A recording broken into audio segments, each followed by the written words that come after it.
Top quality और consistent performance के लिए सिर्फ सिल्वर पंप नाम याद रखना। જરૂરી નથી કે સારા પરિણામ માટે સંપૂર્ણ સુવિધાઓ અને આધુનિક સુવિધાઓ હોય તો જ સારું પરિણામ મેળવી શકાય.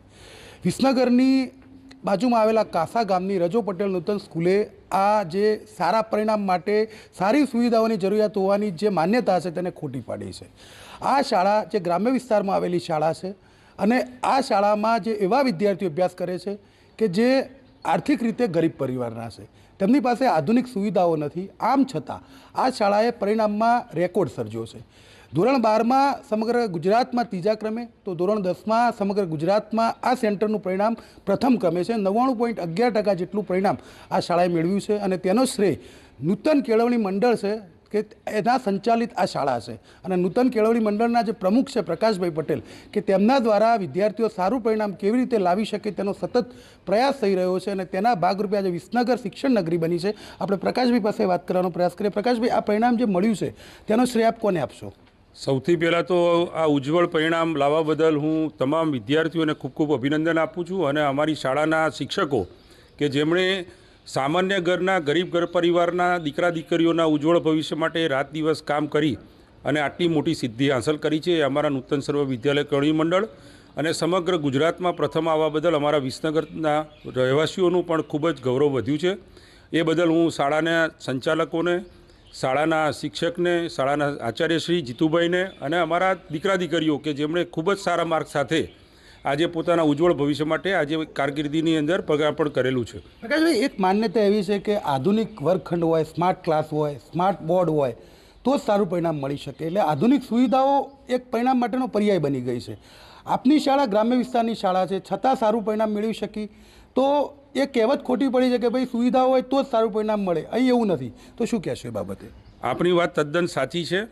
સારા પરિણામ માટે સારું વાતાવરણ ખૂબ જરૂરી હોય છે, પણ ઇન્ફ્રાસ્ટ્રક્ચર જ શું સારું હોય અને સારું પરિણામ આવતું હોય તો આજે એ વિસનગરની આ શાળાએ ખૂબ જ અલગ રીતે સાબિત કરી આપ્યું છે કે ગ્રામીણ વિસ્તારમાં પણ બાળકોની અંદર એટલી નિપુણતા, કૌશલ્ય અને એટલા જ એ લોકો પણ ઉજ્જવળ ભવિષ્ય માટે કામ કરતા હોય છે.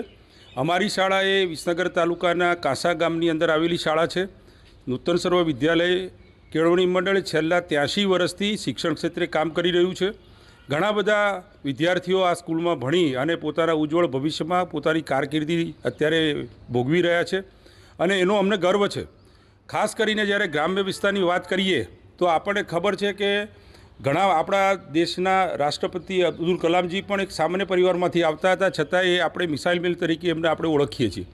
ગામડાના વિદ્યાર્થીઓ પોતાની આર્થિક પરિસ્થિતિ ખરાબ હોવા છતાં પોતાના ઘરમાં પોતાના પરિવારના માતા પિતા પણ ક્યાંક શિક્ષણમાં એટલા જાગૃત ન હોવા છતાં આ શાળાની અંદર ભણી અને આજે 100% પરિણામ મેળવી શક્યા છે. એનો અમને સૌને ગર્વ છે અને એમણે સાબિત કરી બતાવ્યું છે કે કોઈપણ વિકટ પરિસ્થિતિમાં જ્યારે આપણે નિર્ણય શક્તિથી આગળ વધીએ છીએ ત્યારે હંમેશા ભગવાન આપણને સારું પરિણામ આપે છે અને આજે વિસનગરની આ રજો પટેલ નૂતન સ્કૂલે સાબિત કરી આપ્યું છે. ઘણા બધા વિદ્યાર્થીઓ આપણે સમજીએ છીએ કે પેપર વેચીને પછી નગરપાલિકાના લાઇટ નીચે ભણીને પણ પોતાની કારકિર્દી બનાવી છે. આજે વિસનગરના રજો પટેલ નૂતન સ્કૂલના વિદ્યાર્થીઓએ પણ સાબિત કરી આપ્યું છે, કારણ કે આ વિદ્યાર્થીઓ એવા નથી કે જેઓના પાછળ એમના પરિવાર લાખો રૂપિયા, હજારો રૂપિયા ખર્ચી એમને ટ્યુશન કરાવે છે.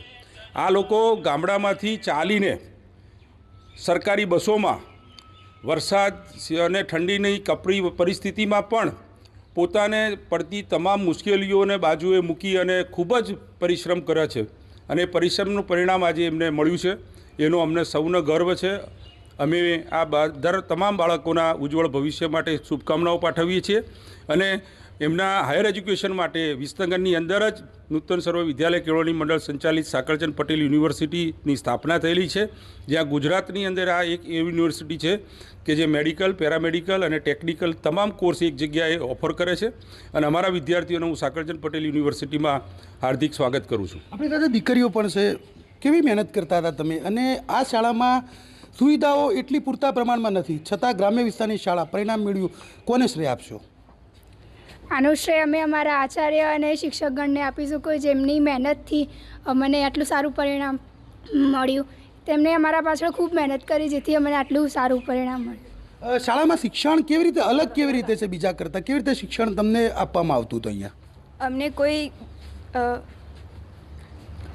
કોઈ ભૂલ પડે કે ગમે તે હોય, ટેસ્ટ બેસ્ટમાં ઓછા આવે તો અમને શિક્ષક સમજાવતા, કોઈ ટૉપિક ખબર ના પડે તો એમને પૂછે તો બી સમજાવતા એ રીતે. આપણી સાથે કાસા ગામના અગ્રણી જશુભાઈ પટેલ પણ છે. જશુભાઈ, તમારી શાળાનું ગૌરવ કહી શકાય, આખા ગુજરાતમાં પહેલો નંબર લાવી છે. શું કહેશો? પ્રકાશભાઈની મહેનત છે, નૂતન કેળવણી મંડળની મહેનત છે, શું કહેશો આ બાબતને? કેળવણી મંડળનું તો સતત અહીંયા માર્ગદર્શન અને વ્યવસ્થા માટે સતત જાગૃત હોય છે. અને પ્રકાશભાઈને જ્યારે પણ અમે આ સ્કૂલની બાબતમાં વાત કરી હોય ત્યારે એમને કોઈ પણ ખર્ચની બાબતમાં ચિંતા કર્યા સિવાય એ વ્યવસ્થાઓ પૂર્ણ કરી. પણ ખાસ અભિનંદન હું અત્યારે આ તકે જ્યારે 10મા ધોરણનું રિઝલ્ટ આટલું બધું સારું વર્ષોથી આવે છે, પણ આજે 100% આવવા છતાં પણ પહેલા ક્રમે આવ્યો છે એટલે એને વધુ અમને આનંદ છે. અમારા ગામના બાળકો બહુ તેજસ્વી બાળકો, આની અંદર પરિવાર જે ખેડૂત પરિવાર પશુપાલન કરતા લોકોના દીકરા દીકરીઓ અહીંયા ભણે છે કે જે ઘેર કયું વ્યવસ્થા નથી, એમને અહીંયા સ્કૂલમાં સારું માર્ગદર્શન રાખે છે. અને આ આચાર્ય અને શિક્ષક સ્ટાફની જે પદ્ધતિ છે, અહીંયા અમે આ બાળકોને 12મા અને 10માની વિદાય આપતા નથી. સતત પરીક્ષા સુધી આ શિક્ષકો એમનું ટીચિંગ કરે છે. એમના ઘરે જઈને રાત્રે વાંચતા હોય તો તપાસ કરે છે, ક્યારે સૂઈ જાય, કેટલા વાગે વાંચે છે, કેમ નથી વાંચતો, એને મુશ્કેલી હોય બીજા દાડે સોલ્યુશન કરે.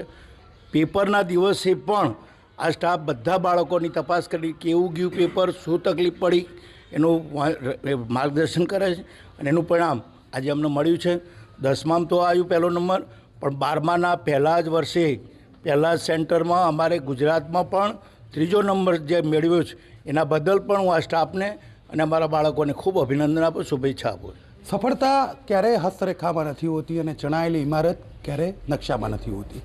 સફળતા માટે અથાગ પરિશ્રમ જરૂરી છે અને પરિશ્રમ વિના ક્યારેય સફળતા ન મળી શકે. આ ઉક્તિને કાસા ગામના જે ગ્રામ્ય વિસ્તારની શાળા છે તેના વિદ્યાર્થીઓએ સાચી સાબિત કરી છે.